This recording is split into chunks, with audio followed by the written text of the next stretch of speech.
안녕하세요. 인스펙티눔 엄준입니다. 며칠 전에 애플 이벤트가 열렸죠. 거기서 정말 다양한 제품들이 나왔는데 그 중에서 오늘은 아이폰 SE 3세대가 과연 살만한 제품인지 아닌지 이거에 대해서 좀 알려드리려고 해요. 구매 가이드 이런 거죠. 그리고 저희가 새로운 제품이 나올 때마다 하는 게 있죠. 바로 구독자 이벤트인데요. 이번에 아이폰 SE 3세대 구독자 이벤트를 진행합니다. 참여하시는 방법은 설명란과 하단 고정 댓글을 참고해 주시고요. 많은 참여 부탁드릴게요. 일단 보급형인 만큼 가격이 정말 중요한데요. 이번에 출시 가격이 조금 달라졌습니다. SE 2세대는 55만원부터 시작을 했었는데 이번 3세대에는 4만원 높아진 59만원부터 시작을 합니다. 만약에 256GB를 선택할 경우 80만원까지 가격이 올라가는데요. 아무래도 이번에 5G가 들어가서 그런지 약간 가격이 올라간 것 같습니다. 사실 4만원이 엄청 크게 올랐다고 하기도 좀 애매하지만 어쨌든 가격이 오른 건 좀 아쉬운 부분이고요. 그래도 아이폰 중에서는 가성비가 제일 좋기 때문에 아이폰에 처음 입문하시는 분들이나 굳이 비싼 아이폰을 사용하고 싶지 않은 분들한테는 여전히 좋은 제품이라고 할 수가 있습니다.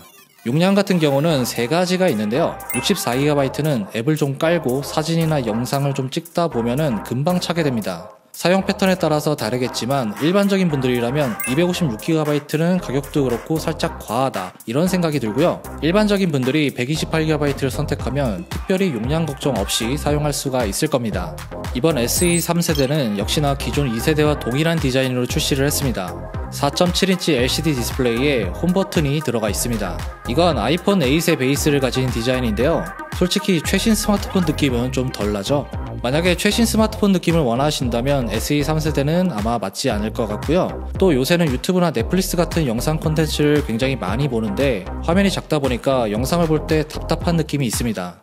제가 작년에 이 아이폰 SE를 메인폰으로 몇 달간 사용을 했습니다. 요즘은 마스크를 항상 끼고 있다 보니까 페이스 아이디보다는 터치 아이디가 훨씬 더 편했어요. 그런데 최근에 iOS 15.4 베타 버전에서 마스크를 쓰고도 페이스 아이디를 사용할 수 있는 기능이 생겼습니다. 아직 정식으로 출시하기 전이지만 이제 곧 나올 것 같습니다. 이게 풀린다면 이제부터는 페이스 아이디를 마스크를 끼고도 사용할 수가 있게 되는 거예요. 굳이 이제 마스크 때문에 터치 아이디를 고집할 필요가 없게 된 거예요. 이번 SE 3세대의 디자인이 2세대와 똑같은 건 솔직히 아쉬웠고요. 아이폰 XR과 같은 디자인을 원하신 분들이 굉장히 많으셨는데 이건 다음 세대의 SE에서 아마도 기대를 해볼 수 있을 것 같습니다. 그리고 무게가 살짝 달라졌는데요. 2세대에서는 148g이었는데 이번 3세대는 144g으로 약 4g 정도 가벼워졌습니다. 기존에도 워낙 가벼운 스마트폰이라서 큰 변화라고 보기는 어려운데 어쨌든 무게가 좀 가벼워졌구나 이 정도만 참고하시면 좋을 것 같습니다. 컬러는 SE 2세대와 마찬가지로 3가지 옵션을 제공하는데요. 스타라이트, 미드나이트, 프로덕트 레드 중에 선택할 수가 있습니다. 컬러 자체는 이전과 거의 동일하다고 봐도 무방한데 색감에서는 좀 차이가 있어요. 제가 이번에 나온 SE를 실제로 본 건 아니지만 아이폰 13 기준으로 말씀을 드리면 스타라이트 같은 경우는 그냥 화이트 컬러라고 봐도 무방하고요. 미드나이트는 살짝 블루톤이 섞인 블랙 색상으로 오묘한 매력이 있습니다. 프로덕트 레드는 기존의 SE 2세대보다는 한층 더 진한 레드 색상이라고 보시면 되고요. 새로운 컬러가 나왔으면 더 좋았을 것 같은데 이게 좀 아쉽네요. 무난한 거 좋아하신다면 미드나이트나 스타라이트 이 둘 중에 선택하시면 좋을 것 같습니다. 이번 SE 3세대에는 A15 바이오닉 칩셋이 탑재가 되었는데요. 이건 아이폰 13 시리즈에 들어간 칩셋인데 성능은 말할 필요도 없죠.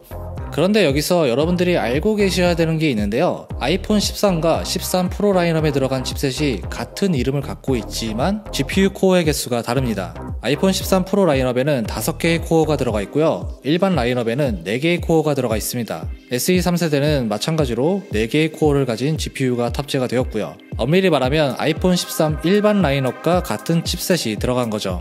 아이폰 SE 2세대에 비해 성능 부분은 상당히 올라갔다고 할 수가 있고요. 최신 칩셋이 들어가면서 배터리 성능도 개선이 되었다고 합니다. SE 2세대는 배터리 사용 시간이 짧기 때문에 사용자들이 불만이 좀 있었어요. 저도 SE 2세대를 사용할 때 중간중간 계속 충전을 해야지 끝까지 하루를 버틸 수가 있더라고요. 하루가 가기에는 많이 부족한 그런 배터리를 가지고 있습니다.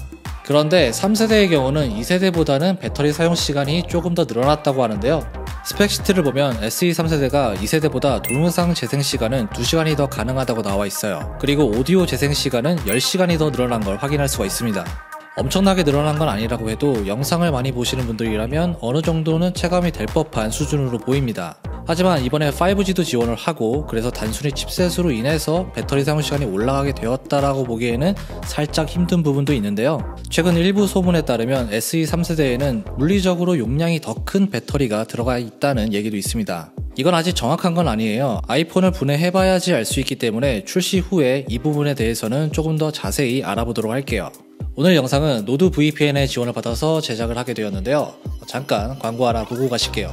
요즘 인터넷만 있으면 뭐든지 다 가능한 그런 시대잖아요. 그런데 생각보다 여러분들의 개인정보가 쉽게 털리고 있다는 사실 알고 계신가요? 요즘에 심심치 않게 들리는 게 개인정보가 털렸다, 개인정보가 유출이 됐다, 이런 게 뉴스에 굉장히 많이 나오고 있죠. 자, 여기서 어떻게 하면 개인정보를 안전하게 지킬 수 있을까, 이런 의문이 드는데요. 오늘 그걸 알려드리려고 합니다. 바로 VPN을 사용하면 조금 더 안전하게 내 개인정보를 지킬 수가 있는데요. VPN은 Virtual Private Network의 약자로 가상의 개인 네트워크를 말하는 건데, VPN을 이용하면 여러분들의 인터넷 활동이 암호화가 되기 때문에 외부에서의 접속이 불가능합니다. IP 추적을 걱정하시는 분들도 계실 텐데요. VPN을 사용하면 진짜 IP가 아닌 VPN의 IP가 노출이 되기 때문에 한 겹 더 보호가 되는 셈이에요. 이렇게 좋은 여러가지 기능들을 가지고 있는데 막상 VPN을 써보려고 하면 정말 다양한 업체들이 있는 걸 알 수가 있어요. 제가 오늘 소개해드리는 노드 VPN은 전세계 62개국에서 5200개 이상의 서버를 운영하고 있고 상당히 공신력 있는 업체입니다. 그렇기 때문에 조금 더 믿고 사용할 수가 있는 거죠. 더보기란에 있는 코드를 사용하면 인스펙팅룸 구독자분들은 최대 70%까지 저렴하게 이용할 수가 있습니다. 더 자세한 사항은 설명란의 링크를 참고해주세요. 아이폰 SE 3세대의 출시일은 1차 출시국의 경우 3월 11일부터 주문이 가능하고요. 3월 18일에 제품을 받아볼 수가 있습니다. 우리나라도 1차 출시국에 포함이 되면 정말 좋았겠지만 아쉽게도 한국은 일주일 뒤인 3월 25일에 출시하게 됩니다. 사전 예약은 3월 18일 오전 9시부터 가능하니까 SE 3세대 구매하실 분들은 참고하시면 되고요. 저희도 빠르게 제품을 공수해서 보여드릴 테니까 다음 영상도 시청 꼭 부탁드립니다. 오늘은 이렇게 아이폰 SE 3세대에 대해서 같이 알아봤고요. 애플 이벤트에서 나오지 않은 내용까지 같이 살펴봤습니다. 이번에 SE를 구매하시는 분들한테 조금이라도 도움이 됐으면 좋겠고요. 저희 이벤트도 많은 참여 부탁드릴게요. 지금까지 인스펙팅룸 엄준이었습니다. 다음에 봐요.